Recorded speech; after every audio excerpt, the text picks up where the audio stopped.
En Radio Portales de Valparaíso presentamos Revelando.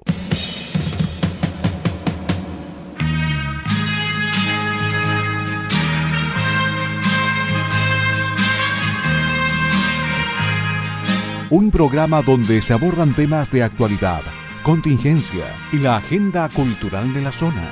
Entrevistas del ámbito nacional e internacional.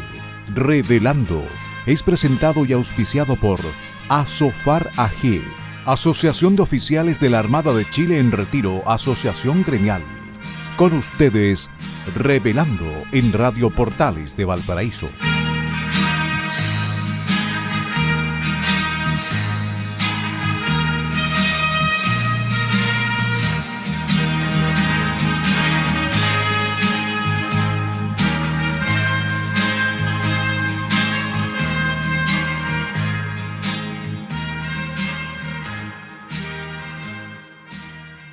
Muy buenos días, queridos amigos y auditores de Radio Portales de Valparaíso, la primera de Chile y puerto de fondeo de nuestro espacio radial. Hoy, viernes 22 de mayo de 2026, estamos dando inicio a un nuevo programa de Revelando que los acompaña de lunes a viernes de 6 a 7 de la tarde. Y hoy, como todos los viernes, junto a ustedes, Francisco Muñoz Pinto y Mario Mateluna Morales, conductores de Revelando del día viernes, del día de hoy y de todos los viernes. Agradecemos a Radio Portales de Valparaíso que nos abre sus señales en el dial de FM 89.5 AM 840 y también a través de su señal online en la página web www.portalesfm, portalesfm.cl. Y por supuesto agradecemos a nuestro auspiciador, a quien hace posible que Revelando esté en el aire todos los días junto a ustedes. Nos referimos a la Asociación de Oficiales de la Armada en Retiro, ASOFAR. Gracias una vez más a Radio Portales de Valparaíso y un especial agradecimiento a nuestro auspiciador Asofar. También, y como lo hacemos cuando iniciamos cada uno de nuestros programas, saludamos a nuestro gran amigo y colaborador Enzo Alvarado, quien permite que este programa llegue hasta los estudios de Radio Portales de Valparaíso. Nuestro agradecimiento y saludo cariñoso a Enzo. Y por supuesto, no podemos dejar de agradecer y de saludar a nuestros amigos radiocontroladores de Radio Portales de Valparaíso que colocan finalmente este programa en el aire. Nos referimos a don Luis Salinas y a don Gerardo Terán. Francisco, muy buenas tardes, ¿cómo está en este 22 de mayo post celebración de la gesta del 21 de mayo? Hola Mario, hola Enzo, buenos días a los auditores, buenas tardes Radio Portales. Oye, con el corazón hinchado por todas las celebraciones del 21 de mayo, qué bonito, ¿ah? Eh, Todos los años me lleno de alegría la forma en que se celebra eh, el aniversario de este hecho heroico de la Rada de Iquique. Oye, Francisco, y ahora ya a nuestra altura, a nuestro paso por la vida, mirando por la televisión, ¿cuántas veces nos tuvimos ahí en la Plaza Sotomayor, ah? ¿Cómo se llama? Entre la gente que está en las filas ahí rindiendo honores a los héroes de Iquique, ¿ah? Oye, me tocó muchas veces en la fila, digamos, en formación, y otras veces, un par de veces me toca también tras bambalinas en la organización, como parte del equipo de la organización de todo el desfile, que uno no se imagina los vectores que hay, la cantidad de elementos y consideraciones que hay que hacer para que esto resulte. Oh, sí, oh, sí, sí. También estuve varios años ahí también eh, integrando el equipo de trabajo que lleva adelante la ceremonia. Sí, por cierto, por cierto. Bueno, fue una hermosa celebración y que nos enorgullece a todos los chilenos y a nosotros particularmente que somos marinos. Francisco, vamos entonces con las efemérides nacionales y navales de la presente semana. Vamos. 19 de mayo de 1872. ¿Cómo se llama? Pocos años antes de la epopeya de Iquique en 1879. En medio de la inauguración de la estatua ecuestre del capitán general Bernardo Higgins Riquelme, que se ubica actualmente en la Plaza de la Ciudadanía, frente al Palacio de la Moneda, en Santiago, los descendientes del abogado y político José Gregorio Argomedo entregan al intendente Benjamín Micuya Maquena la piocha y la banda de O'Higgins. la que tras su abdicación en enero de 1823 le fue entregada por O'Higgins a Argomeo. Vicuña Maquena hizo entrega de la piocha al presidente Federico Errázuriz Sañarto, quien la puso en la banda presidencial e inauguró una tradición que se mantiene hasta el día de hoy, simbolizando el poder que detenta el presidente de la República. Mira qué bonito el origen de esta piocha. 16 de mayo de 1879. Zarpa la Escuadra Nacional desde Iquique con destino al Callao, al mando del contraalmirante Juan Williams Rebolledo. A bordo de su buque insignia y antes de zarpar, el comandante en jefe de la escuadra escribe al ministro de Marina que su viaje tiene por objeto atacar y, si es posible, batir a la flota peruana surta en dicha rada. A cargo del bloqueo del puerto, en la tarde queda la corbeta Esmeralda, la goleta Covadonga y el transporte a la mar. Un dato curioso que hay ahí: las iniciales de estas tres naves formarán con la Independencia y el Huáscar la palabra Chile.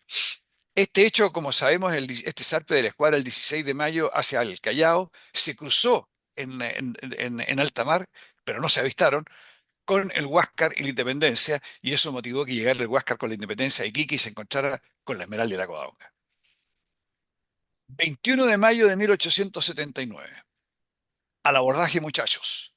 Fue lo último que pronunció el comandante de la Esmeralda, capitán de fragata Arturo Prat, cuando saltó a la cubierta del monitor Huáscar, inmolándose junto al sargento Aldea en la cubierta del monitor. Ese día se vivió una de las epopeyas más gloriosas de las páginas de la historia chilena, con la inmolación de Prat y su dotación en el combate naval de Iquique. Mientras tanto, la Covadonga con Condell y su dotación obtuvieron en el combate naval de Punta Gruesa una trascendental victoria, al conseguir la destrucción de la Independencia, disminuyendo notoriamente el poder naval peruano. 17 de mayo de 1881. El almirante Patricio Lynch es designado general en jefe del Ejército de Ocupación del Perú, desempeñándose como jefe político y militar hasta el 20 de octubre de 1883. O sea, 2 años y medio. Decía hasta el 20 de octubre de 1883, cuando se firmó el Tratado de Ancón. Durante su periodo de gobierno, Lynch enfrentó la resistencia armada peruana, durante la que se llamó la Campaña de la Sierra, los batallones olvidados. También tuvo que lidiar con la política interna del Perú, la cual a veces se oponía a los objetivos chilenos.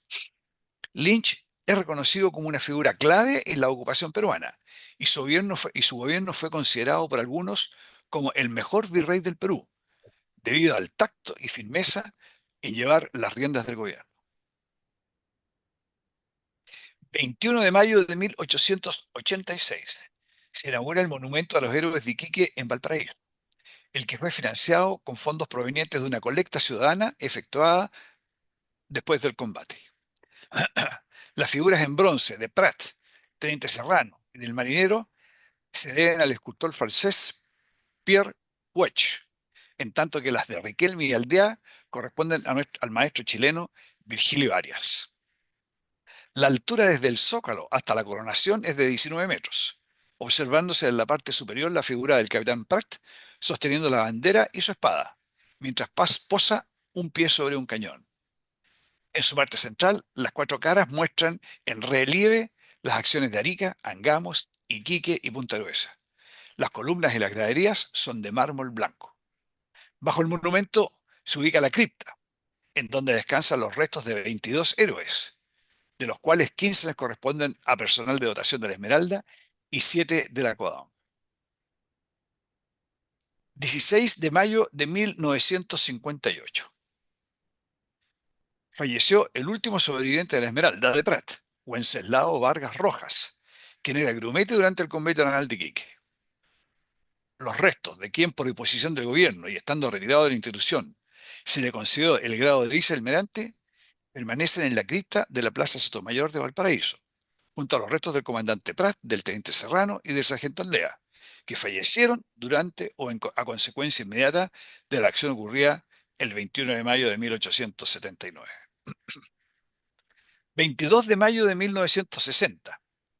Ese día domingo, siendo las 15 horas 11 minutos 43 segundos, hora local, se produjo el mega terremoto de Valdivia.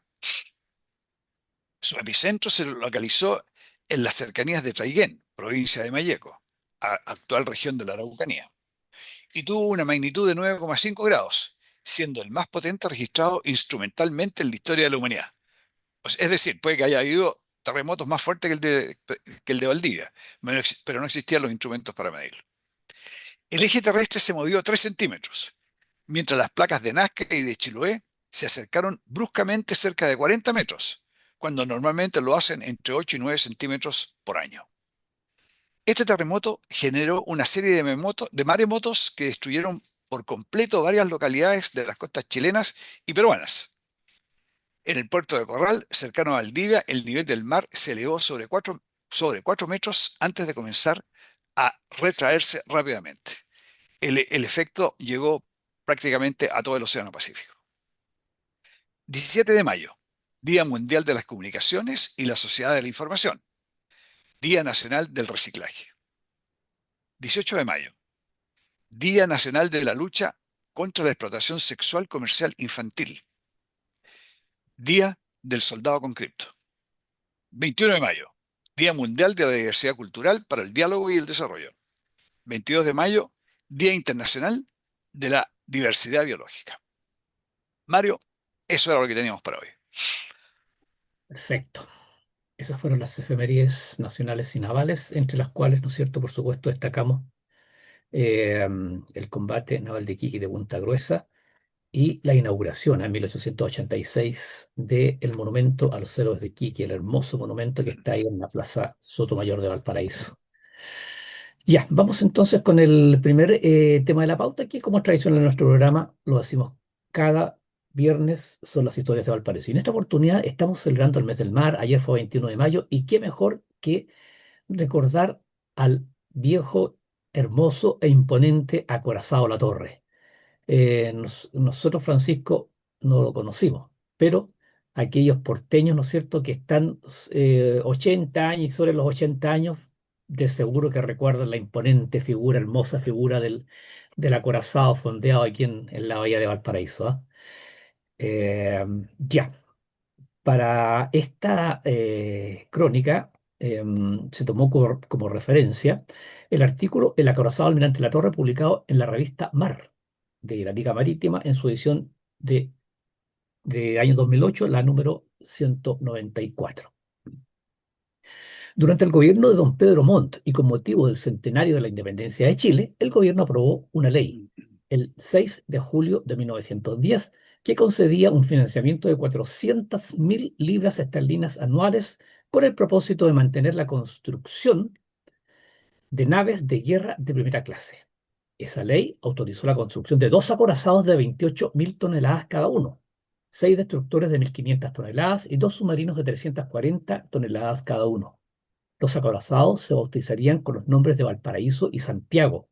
Sin embargo, el 9 de julio de 1912 fallece en Viña del Mar el almirante don Juan José Latorre, héroe de los combates de Chipana y de Angamos, por lo que el gobierno resolvió cambiar el nombre del acorazado, que llevaría el nombre de Valparaíso, por el de Almirante Latorre.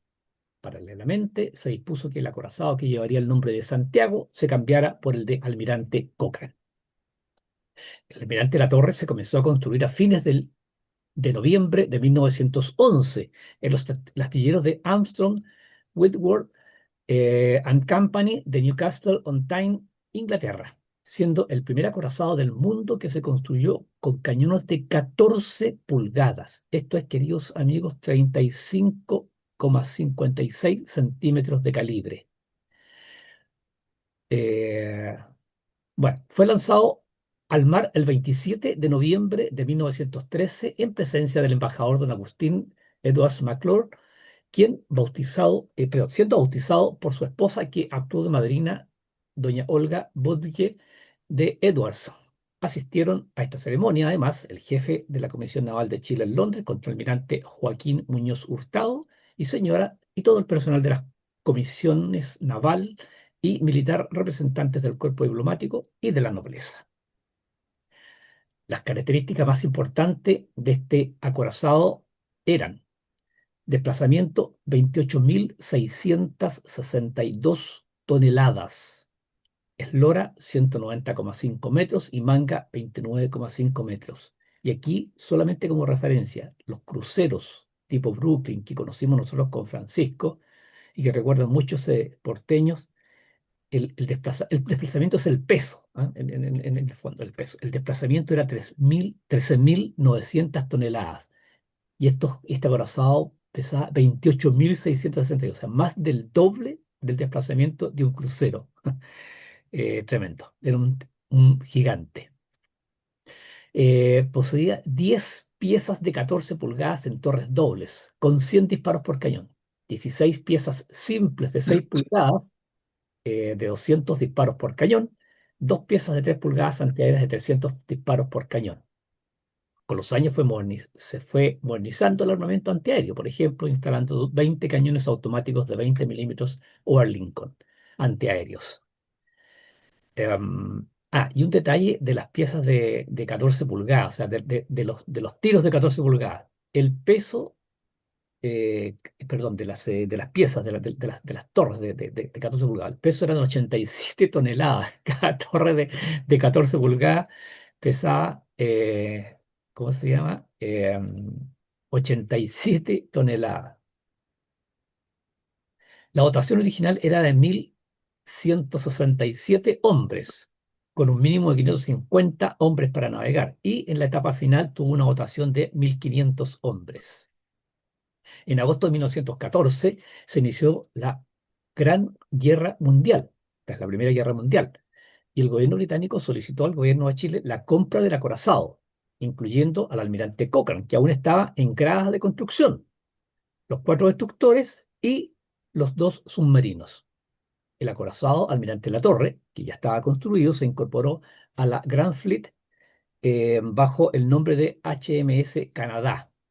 El Almirante Cochrane, por su parte, fue transformado en un portaaviones y pasó a denominarse HMS Eagle.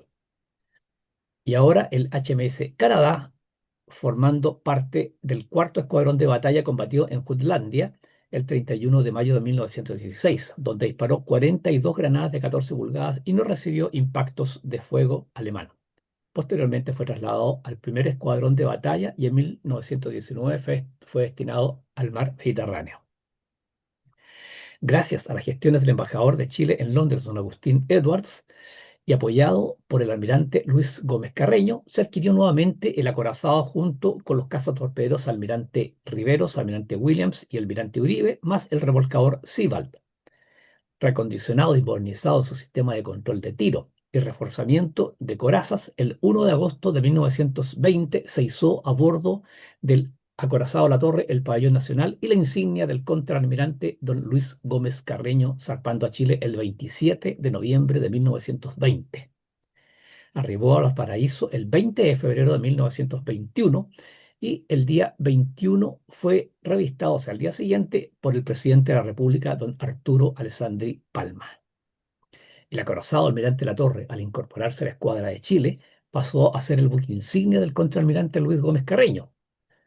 Su comandante fue el capitán de navío don Braulio Bahamonde. Esta unidad de combate se constituyó claramente en una unidad superior a cualquier combinación táctica existente en el continente americano, exceptuando a los Estados Unidos, los que demostraron este punto de manera directa con el fondeo en Valparaíso de 7 de sus acorazados de la Escuadra del Pacífico pocos días antes del arribo del almirante La Torre en noviembre de 1921. O sea, los norteamericanos vinieron a decir aquí, ustedes tienen un acorazado, nosotros tenemos hartos más, digamos. El tuyo, te mando el tuyo y 6 más. Claro, claro. En abril de 1922, el acorazado zarpó al puerto panameño de Balboa para encadenar sus fondos, por no existir aún en el país un dique que lo pudiera contener. Era capaz de que pudiese este buque entrar. Por ello se construyó el dique seco número 2 en el puerto de Valparaíso, el cual fue inaugurado el 15 de julio de 1924, Mario, permitiendo... perdón, en el puerto de Talcahuano. Perdón, te interrumpo. En el puerto que dijiste Valparaíso es en el puerto de Talcahuano, el dique seco número 2. Perdón, repito entonces, por ello se construyó el dique seco número 2 en el puerto de Talcahuano, disculpen, el cual fue inaugurado el 15 de julio de 1924, permitiendo atender las necesidades de mantenimiento del inmenso navío.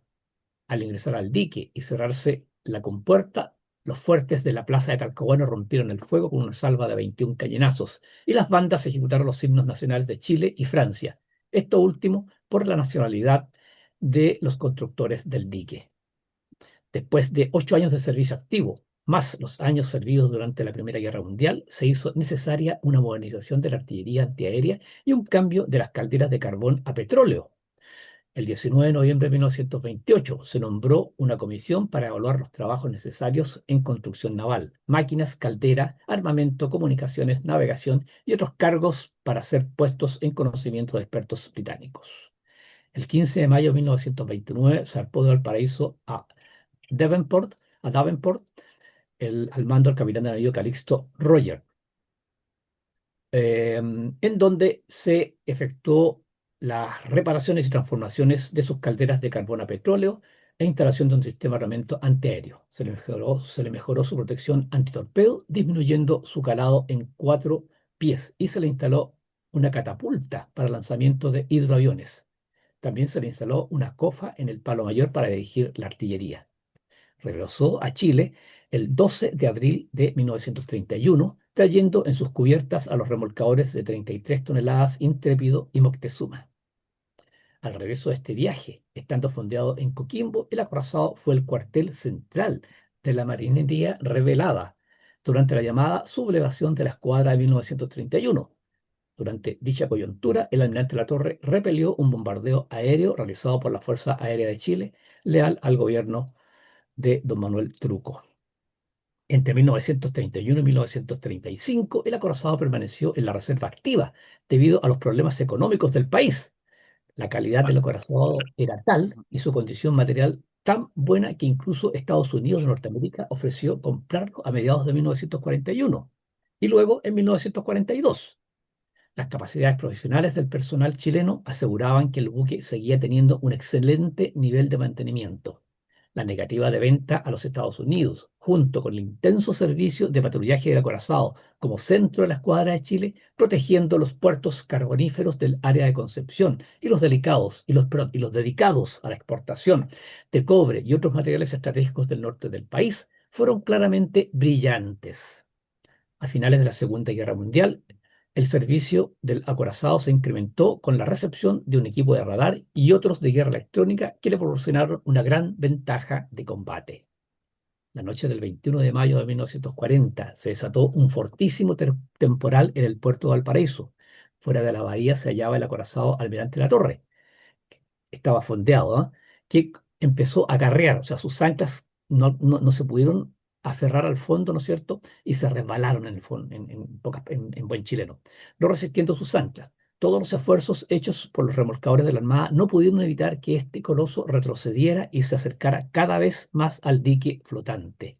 A 50 metros del dique se hallaba un langostero con el que el acorazado colisionó. La pequeña embarcación fue lanzada contra el dique y se hundió. Todos los esfuerzos hechos por la tripulación del almirante Latorre para evitar una catástrofe fueron vanos. Pocos minutos más tarde, la gran nave chocó con el dique que contenía al vapor Chile y ambos se hundieron.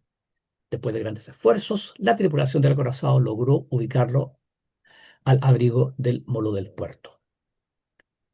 En el año No, me salto esta parte. En febrero de 1958 fue retirado del servicio activo.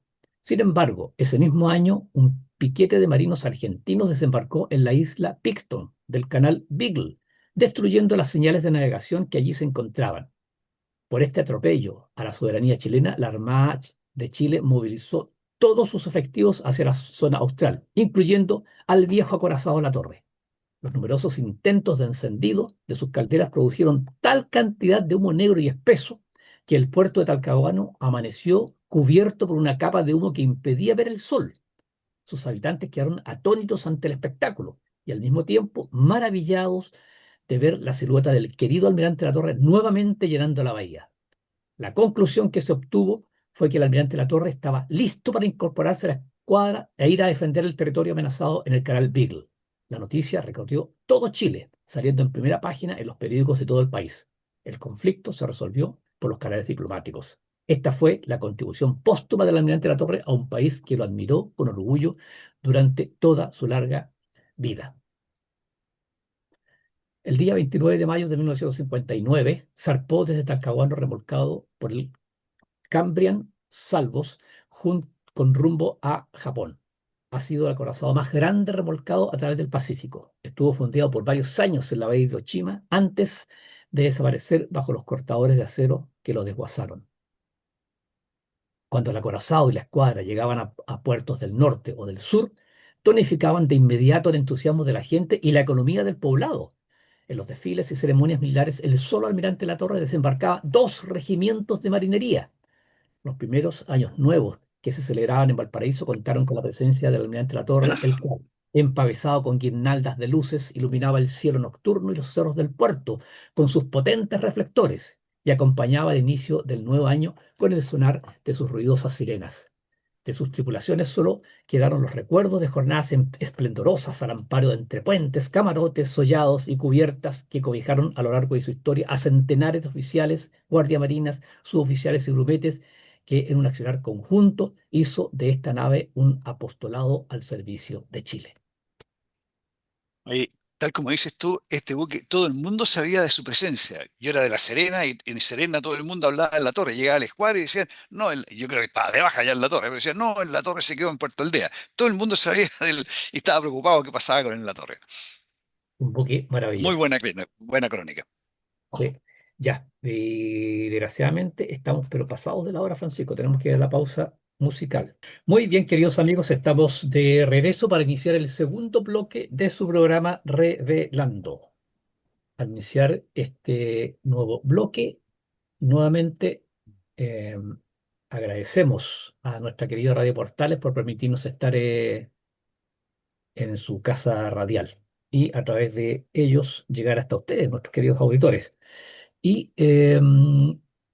por supuesto también saludar y agradecer a la Asociación de Oficiales de la Armada en Retiro, ASOFAR, auspiciador de Revelando. Ya, vamos entonces con el segundo tema de la pauta que hemos titulado ¿Privatizar o no privatizar Codelco? Y Francisco nos va a contar de qué se trata este tema. Gracias, Mario. Mira, la verdad es que siempre está arriba de la mesa el tema de privatizar Codelco. Se discute, pero es complicado, es una tremenda empresa y es complicado, hay cariños de por medio, etcétera.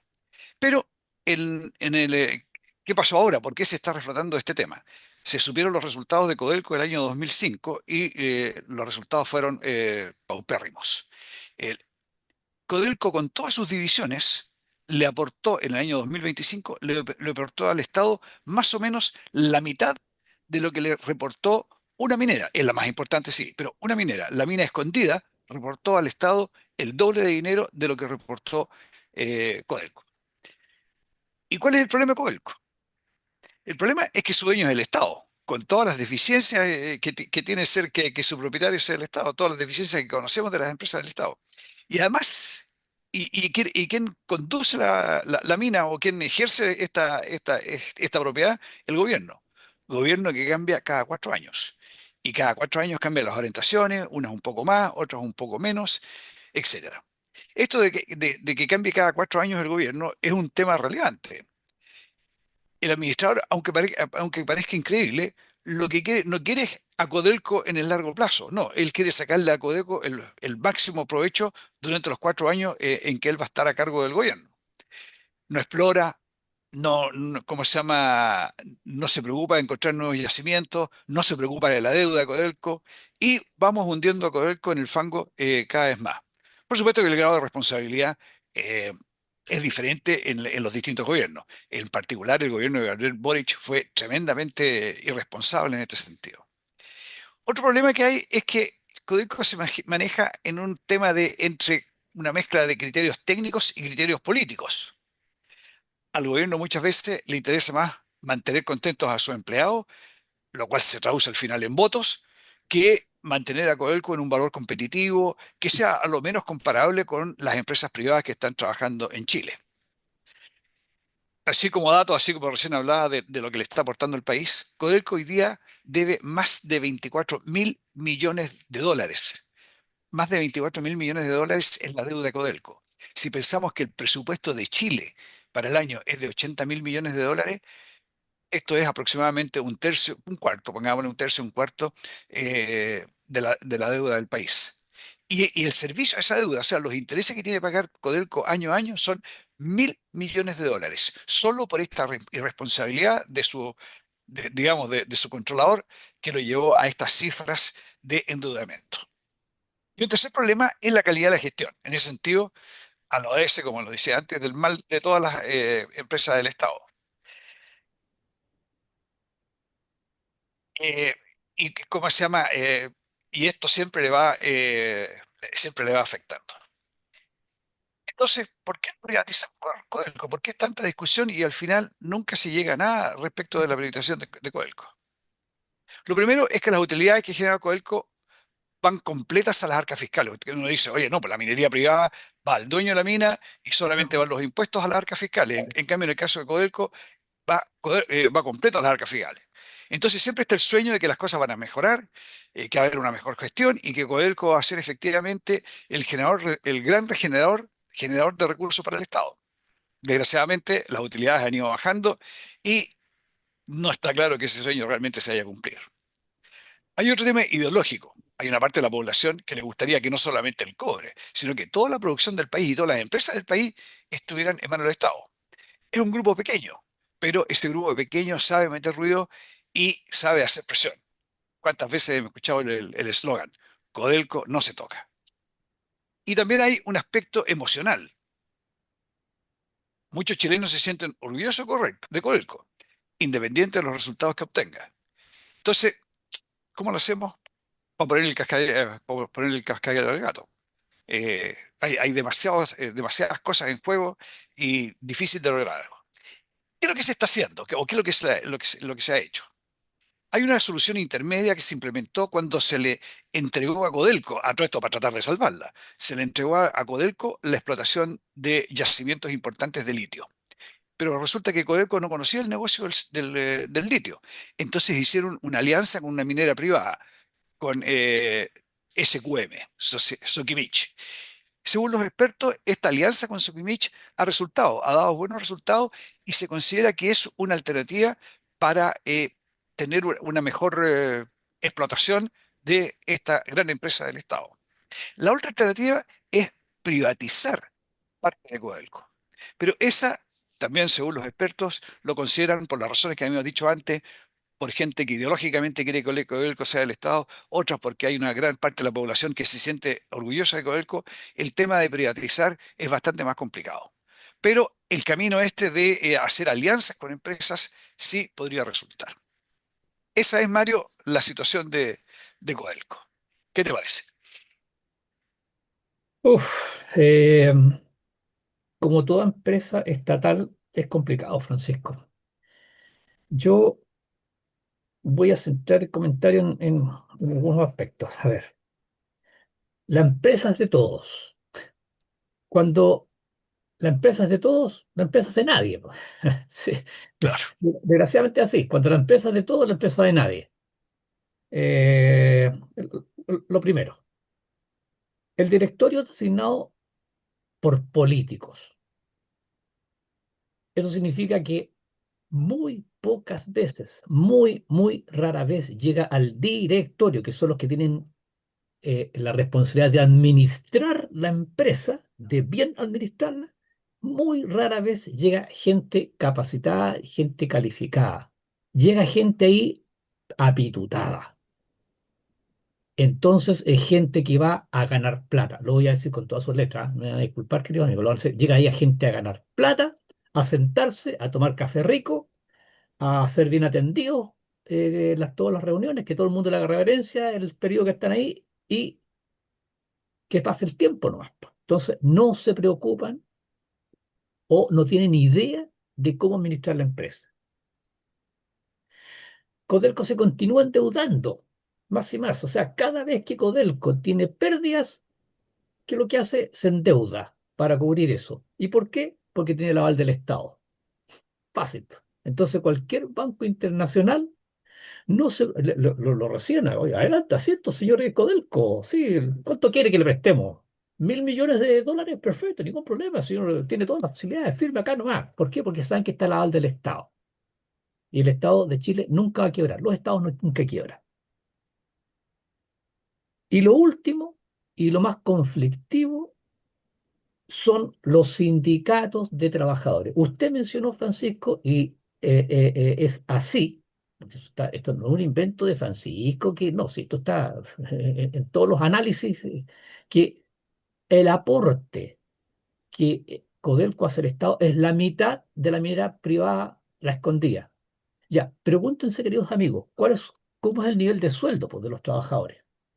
Comparados con la escondida, pues, se van a dar cuenta que los niveles de sueldo son muchísimo mayores que los niveles de las empresas mineras privadas. Entonces, cuando usted dice que algunos, cuando usted mencionó en su narración, Francisco, que algunos, ¿no es cierto?, no quieren, pregúnteme quiénes son los que están ahí a la cabeza de eso, pues. Los sindicatos de trabajadores, pues, señor. Porque por supuesto que no quieren perder los sueldos maravillosos que tienen, no quieren perder los bonos multimillonarios que reciben. Y entre paréntesis, una de las hipótesis, dijo, hipótesis que hay de esta sobreestimación de la producción del año 2025 es porque ahí habían bonos involucrados también. Bueno, lo dejo ahí nomás, lo dejo ahí. Pero eh, es una empresa que funciona mal, funciona mal, y funciona mal porque es del Estado. Así de simple.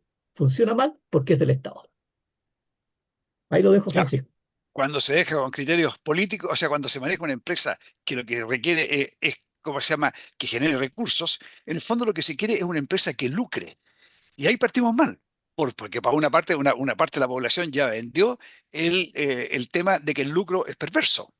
Entonces queremos que la empresa lucre, que queremos que genere recursos, pero no, no nos gusta el lucro. Entonces, a mí me gusta el lucro, pero hay otros que no les gusta, que no les gusta el lucro. Entonces, es complicado, ¿para dónde va a ir?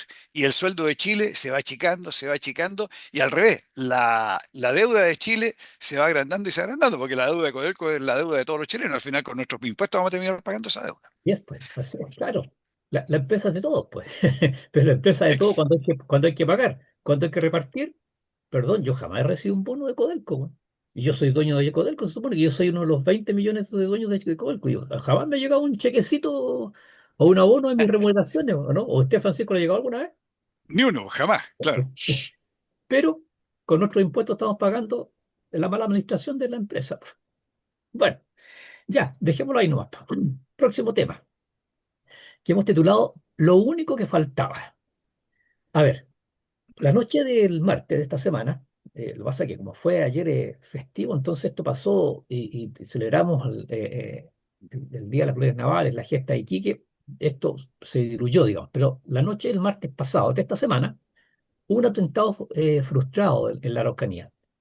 Un grupo de encapuchados intentaron interceptar un camión, por supuesto, para quemarlo, pero el conductor, en vez de amedrentarse, aceleró y pasó por encima de estos encapuchados que lo querían detener. Y atropelló y mató a uno de estos encapuchados. Bueno, queridos amigos, la prensa del día de hoy destaca lo siguiente. Como uno de los más destacados huaychafes significa guerreros, calificó la coordinadora Arauco Mayeco, la CAM, al encapuchado que murió durante la noche del martes atropellado por este camión que intentaron parar y quemar. Se trata del señor Álvaro Quinchanao Hueche. Hasta ahí, sí, es parte de la historia nomás. ¿Qué es lo curioso o qué es lo destacado de esto? Que resulta que el señor fallecido, Quinchanao, trabajaba en el Hospital Intercultural Maquehue, que depende del Servicio de Salud de la Araucanía y que forma parte de la red pública del Ministerio de Salud. Este señor era psicólogo, entre paréntesis, ¿ah? Perdón, no era cualquier persona, era un psicólogo, un profesional. Pero, como dijo la CAM, uno de los más destacados huaychafes. Este señor se suma a otros personajes asociados a agrupaciones radicales que han trabajado para el Estado. Por ejemplo, el vocero de la CAM, don Juan Pichún Coyonao, recientemente declarado culpable por su participación en dos ataques incendiarios registrados en 2021 en las comunas de Purén y Traillén, quien estaba contratado por la municipalidad de Traillén como agente comunitario del programa Reparación de Derechos Humanos de Temulemu, una instancia dependiente del Departamento de Salud. O don Rodrigo Huenchuyán, vocero de Temucuicui, sobre quien hay condenas por incendio y amenazas. También estuvo contratado por la municipalidad de Ercilla como con calificación de técnico agrícola como parte del programa de desarrollo territorial indígena INDAP. Entonces, queridos amigos, Francisco, lo único que faltaba po, es que estos terroristas, además, están empleados por el Estado y con sueldos pagados por todos los chilenos, incluidos esos chilenos que han sido directamente perjudicados por esta gente. ¿Qué le parece, Francisco? Oye, Mario, yo voy a agregar una cosita. Conversando alguna vez aquí en Valparaíso, conversando con alguien de origen mapuche, ¿cómo se llama? Su suegro era un dirigente de alguna comunidad. Él me comentaba de que las distintas comunidades reciben aportes del Estado. El Estado les entrega dinero como una forma de manejar este tema de la situación indígena. Claro. Pero me decía este señor, me decía, cuando, cuando los mapuches hacen asaltos, cuando queman bosques, cuando queman maquinaria, cuando queman camiones, reciben un bono. Reciben un bono de parte de los dirigentes de las comunidades que están metidas en. No, no todas las Claro, comunidades filo. mapuches son violentistas, estamos hablando de las comunidades violentistas. ¿Y de dónde sale la plata del bono? Del dinero que les pasa el Estado. Ah, qué O sea, terrible. el Estado, en alguna medida, no es que el Estado, no estoy diciendo que el Estado quiera que las cosas así sean, pero parte del dinero que el Estado les aporta, ellos lo usan para entregarle un bono a los que salen a quemar. Oye, y la otra, una cosa tal vez un poco más técnica, es que yo creo que es indispensable en esa zona reforzar todo lo que se pueda la labor de inteligencia, para ir desarticulando el terrorismo en toda esa macrozona. Yo creo que es imposible lograr resultados si es que no se sabe, si es que no hay gente infiltrada, que no se sepa quiénes son los que están actuando, quiénes son los que están dirigiendo, quiénes son los que están financiando. Yo creo que hay una labor de inteligencia pendiente ahí que podría ser una tremenda disuasión que yo creo que es la única forma de solucionar el problema. No, es cierto, es verdad, es verdad. Eso es con una mirada, digamos, con una mirada de una persona como usted, ¿no es cierto?, que conoce mucho el tema militar. Eh, pero bueno, claro, ese es parte del problema. Pero lo que queremos destacar es que como dice el título de este tema, lo único que faltaba, o sea, ¿cuánta gente más, Francisco, queridos amigos, cuánta gente más eh, está contratada por el Estado con sueldos pagados por todos los chilenos y que salen a asaltar campos, salen ¿cómo se llama?, amedrentar a los agricultores, salen a quemar camiones, salen a causar daño, salen a causar terror? ¿Cuántas personas más? Sin contar, por Francisco, con la cantidad de operadores políticos que hay en todas partes, porque nosotros sabemos que están pagados con sueldos, sobre todo en las municipalidades, que están pagados con sueldos del Estado, ¿no es cierto? Y que no hacen nada, no hacen absolutamente nada. Entonces, uno de los temas pendientes yo creo que tenemos como país es hacer una limpieza de todos estos malos elementos que están inquistados ahí en el aparato estatal, ¿no le parece? Y ordenar todas esas plantas, porque al final los recursos siempre son importantes para todo el mundo, o sea, nadie se alimenta de aire, al final los Claro, recursos están. Y resulta que, como hemos estado conversando, ¿de dónde están sacando los recursos? Del Estado, porque ya les cortaron el tema de la madera, pero ahora claro. yo creo que queda el Estado y queda la droga también, ¿ya? Y yo creo que esa parte de los recursos es algo también que hay que manejar y ir acotando, ver a quién se le está entregando qué, revisar quiénes son las personas contratadas, etcétera, etcétera. Eso.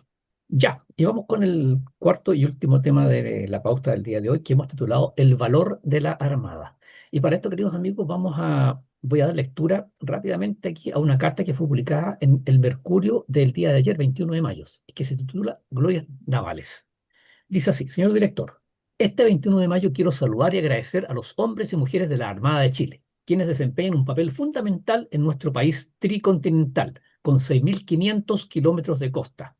Su dedicación y compromiso son vitales para la defensa nacional y para salvaguardar la vida humana en el mar. La Armada lucha contra el narcotráfico, el contrabando, la inmigración ilegal y la pesca ilegal, contribuyendo a la seguridad y bienestar de nuestra nación. Garantiza rutas comerciales mediante una extensa red de faros y balizas a lo largo de nuestra costa, ya que el 90% del comercio internacional se realiza a través del mar. Protege una de las más grandes áreas económicas exclusivas marítimas. Además, tiene a su cargo la elaboración de cartas náuticas oficiales y la emisión de alertas de maremotos a través del CHOA.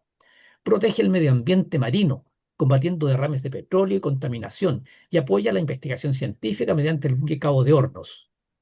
En casos de catástrofes naturales, como terremotos, tsunamis e incendios, puede contar con el despliegue de buques multipropósitos y el apoyo logístico necesario para ayudar a los damnificados.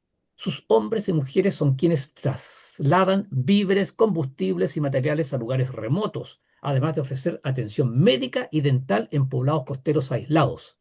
Su presencia en la Antártica, apoyando logísticamente las fases científicas y asegurando la soberanía chilena en el territorio antártico, es una muestra más de su compromiso con el país y la ciencia, entre otras muchas actividades. Doy gracias por su dedicación, valentía, profesionalismo y patriotismo, que sin duda continúan el legado de Prat. Y firma esta carta doña Macarena Arregada Álvarez. Y el comentario que hago, Francisco, para compartirlo con usted, es indudable que además de contribuir al resguardo de la soberanía e integridad territorial, la Armada realiza una tremenda contribución al desarrollo de Chile. ¿No le parece? Oye, de todas maneras, y especialmente donde está más cerca de la población en ese sentido es en la zona sur, en el extremo sur, en Puerto Williams, para asegurar la presencia, porque uno no solamente se requiere la presencia de las Fuerzas Armadas en los lugares más complicados del país, eh, es importante que esté la ciudadanía presente. Y en ese sentido, la Armada se echó por mucho tiempo a sus espaldas el desarrollo de ex Puerto Luisa, actualmente Puerto Williams. Es una, actualmente hay una municipalidad y tiene recursos del Estado, etcétera, etcétera. Pero por mucho tiempo fue la Armada la que lo impulsó. Oye, una muy buen resumen, digamos, una muy buena concentración de información que hace esta señora Macarena Real para graficar el tremendo trabajo que realiza la Armada a lo largo de todo el país. Yo estoy destacando el extremo sur, pero la verdad es que es a lo largo de todo el país. Y la Armada lo realiza de manera silenciosa, con austeridad, sin muchos aspavientos y asumiendo un rol protagónico, digamos, solamente cuando se trata de resaltar a sus héroes. Indudablemente que la Armada el 21 de mayo hace un tremendo, y en el mes del mar, en el mes de mayo se hace un tremendo despliegue para resaltar la figura de Prat y todos los héroes del Combate Naval de Iquique y Combate Naval de Punta Gruesa. Eh, pero toda esta otra labor que, como decía esta señora Macarena, sintetiza en su carta, la Armada lo hace tal vez en demasiado silencio. Muy poca gente sabe realmente todo lo que se hace. Linda la carta de la señora. Muchas gracias para ella. Sí, Francisco, usted y yo sabemos, y nuestros oidores, muy pocos, nunca sale en la prensa, el apoyo que realizan, por ejemplo, la Armada a archipiélago de Juan Fernández y a Isla de Pascua. Un solo ejemplo. Los niños que están ya, que no pueden continuar educándose en las islas, por supuesto, están limitadas, ¿no es cierto? Particularmente los que vienen a estudiar enseñanza superior, que lo estudian acá en el continente y la mayor parte de ellos acá en Valparaíso, ellos son desplazados en cada oportunidad por buques de la Armada, de manera absolutamente gratis. Son traídos al continente cuando en la época, ¿no es cierto?, no sé, febrero, marzo, cuando van a comenzar el periodo de clase, ¿no es cierto?, y son llevados a fin de año cuando cuando se inicia el periodo de vacaciones. Uno de los tantos aspectos un detallito, digamos, que me acordé en este minuto de la contribución silenciosa que realiza Armada. ¿Ah? Oye, y un último punto que, aprovechando que queda un minutito todavía, que me gustaría destacar, es Ujú. que la Armada, a través de la formación valórica que le da a su gente, eh, en realidad esa formación valórica que les da llega mucho más allá de cómo afecta al interior de la institución. Uno mira esos marinos padres, cómo administran a su familia, cómo influyen en su núcleo familiar, cómo influyen en sus hijos para que ellos sean hombres de bien posteriormente, que estudien, etcétera, etcétera, es algo encomiable. Y eso, en mi opinión, de manera muy importante o con, digamos, un peso importante, nace de la educación que la Armada le da a su personal. Y es tanto, como decía, que trasciende más allá del efecto que tiene sobre la misma institución. Llega más allá dentro de la sociedad. Todos los hijos de marinos orgullosos de ser marinos y así lo declaran, y en general, por supuesto que hay de todo, pero en general son todos hombres de bien, hombres y mujeres de bien. Es verdad, Francisco, es verdad. Y un motor súper importante de movilidad social, lo hemos conversado acá. La institución es un motor, pero inmenso de movilidad social. Es verdad. Sí. Ya, Francisco, hemos terminado este magnífico programa. Estoy muy contento con el programa el día de hoy, en donde hemos recordado, hemos también un poco dedicado el programa a través de la historia, o sea, dependiendo de la historia de Valparaíso y de este último tema, un homenaje al mes del mar y a las glorias navales. Y tenemos que irnos, pues, Francisco.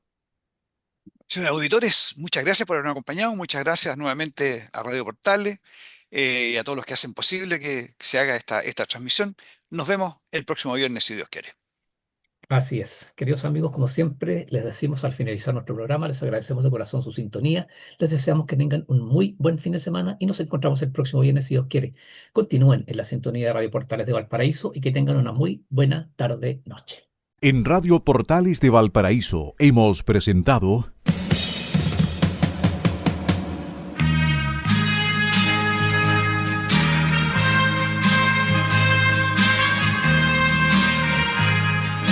Revelando, un programa donde se abordan temas de actualidad, contingencia, entrevistas del ámbito nacional e internacional.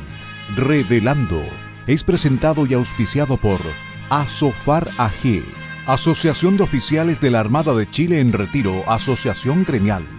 Sintonícenos en un próximo programa. Buenas tardes.